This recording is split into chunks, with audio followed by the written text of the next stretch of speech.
अब तक हमने सुखनासोपदेश का और इसके मूल ग्रंथ कादंबरी का सामान्य परिचय देखा और इसके साथ ही सुखनासोपदेश के जो प्रथम दो गद्य भाग हैं जिनमें महामंत्री सुखनास राजकुमार चंद्रापीड़ को उपदेश देने के लिए भूमिका तैयार कर रहे हैं, उसका हमने सामान्य अध्ययन किया। और उन दो सामान्य परिच्छेदों में महामंत्री सुखनास चंद्रापीड़ को कहते हैं कि यद्यपि आपने सभी शास्त्रों का अध्ययन कर लिया, आपने सभी विषयों के ज्ञान प्राप्त कर लिए, तथापि कुछ विषय में यानी व्यावहारिक विषय में आपको ज्ञान देना आवश्यक है, व्यावहारिक उपदेश देना आपको आवश्यक है।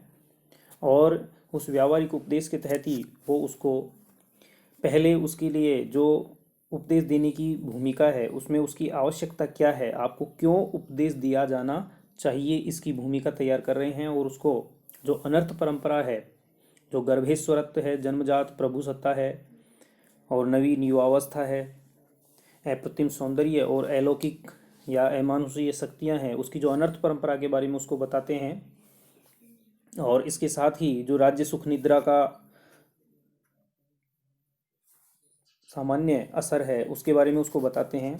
और इन सब के बारे में बताने के पश्चात वो अग्रिम जो पैराग्राफ है उसमें युवावस्था के समय क्या स्थिति होती है एक युवक की और क्या क्या उसमें दोष आ जाते हैं, कैसी उसकी दृष्टि होती है और किस प्रकार उसकी मनोवृत्ति होती है, उन सब के बारे में उसको बताकर अंत में कहते हैं कि भवादृशा एव भवंती भाजनानी उपदेशानाम, अर्थात उसको उपदेश देने के लिए वो एक सदपात्र के रूप में स्वीकार करते हैं कि आप जैसे जो व्यक्ति हैं वो उपदेश के पात्र होते हैं।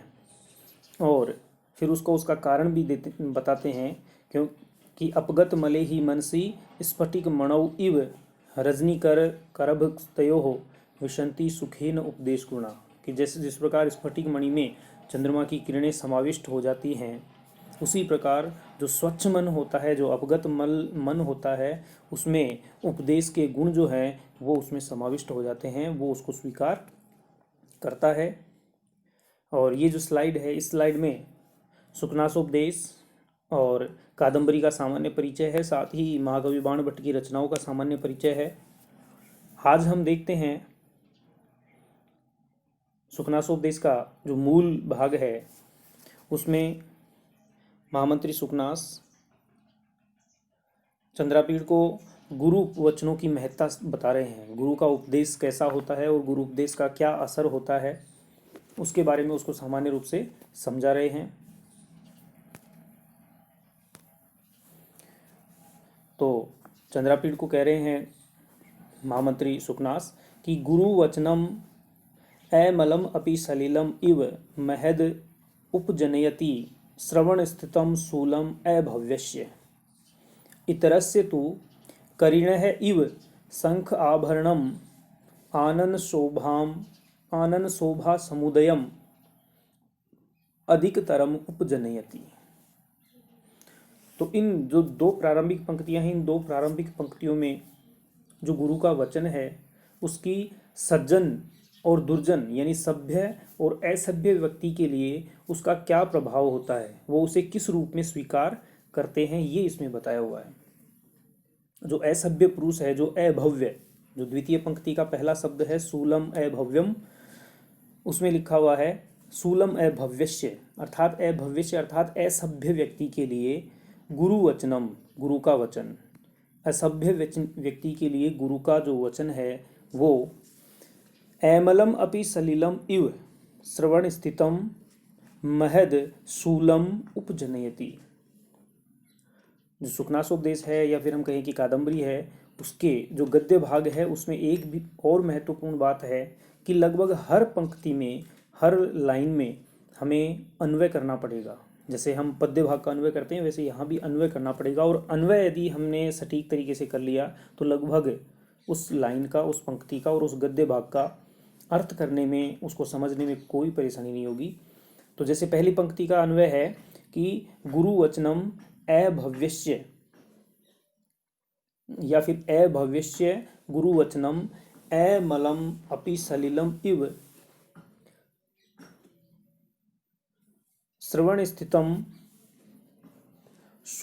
महद शूलम उपजनयति।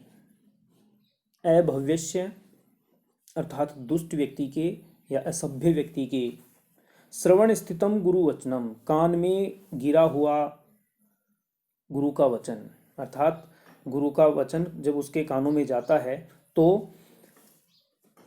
महद शूलम उपजनयति, तो अत्यधिक कष्ट उत्पन्न करता है। यानी गुरु का वचन असभ्य व्यक्ति के लिए अत्यंत कष्टकारक होता है। और वो किस प्रकार का कष्टकारक होता है? जैसे अमलम अपि सलिलम, जिस प्रकार स्वच्छ जल कान में जाने पर पीड़ा ही उत्पन्न करता है। यद्यपि जल स्वच्छ है और लेकिन फिर भी वह गलत जगह पे अपात्र में, क्योंकि कान में जल जाएगा तो वह उसमें शूल उत्पन्न करेगा, पीड़ा उत्पन्न करेगा। तो अपात्र में होने की वजह से वह शुद्ध जल भी वहाँ पीड़ा ही उत्पन्न कर रहा है। उसी प्रकार जो गुरु का वचन हितकारी है वह भी यदि असभ्य व्यक्ति को दिया जाए या असभ्य व्यक्ति को सुनाया जाए तो वह उसे पीड़ादायक ही लगेगा। ये इसका भावार्थ है। और दूसरी तरफ इतरस्य तु करिणः इव शंख आभरणम आनंद शोभा समुदयम अधिकतरम उपजनयति। इतरस्य तु, और दूसरे का, यहाँ देखिए अभव्यस्य इतरस्य, ये दोनों एक दूसरे से जुड़े हुए हैं। तो अभव्यस्य का अर्थ हुआ असभ्य या दुर्जन व्यक्ति, तो इतरस्य यानी उससे अलग, उससे दूसरा, अर्थात सभ्य या सज्जन। तो जबकि सभ्य व्यक्ति के कान में गिरा हुआ गुरु का वचन या गुरु का उपदेश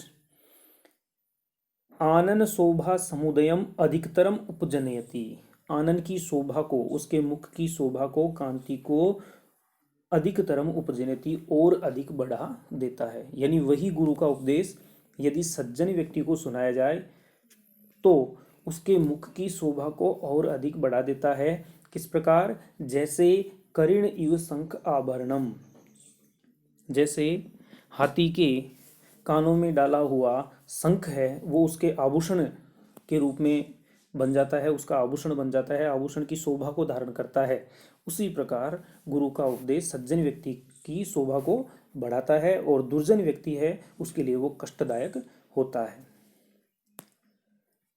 हरति अतिमलिनम अंधकारम इव दोष जातम प्रदोष समय निशाकर इव गुरुपदेश है। पुनः वही है कि गुरुपदेश है यानी गुरु का उपदेश, गुरु के वचन।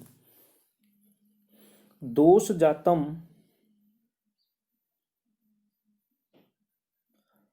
अंधकारम इव अतिमलिनम अंधकारम इव हरति, जो गुरु का उपदेश है, गुरु का उपदेश या गुरु के जो वचन हैं वो जब सज्जन व्यक्ति के उस कानों में पड़ते हैं तो वे जैसे सायंकाल का चंद्रमा, प्रदोष काल का जो चंद्रमा है, जिस प्रकार अंधकार को अत्यंत कृष्ण यानी काला वर्ण का होने पर भी उसको दूर कर देता है।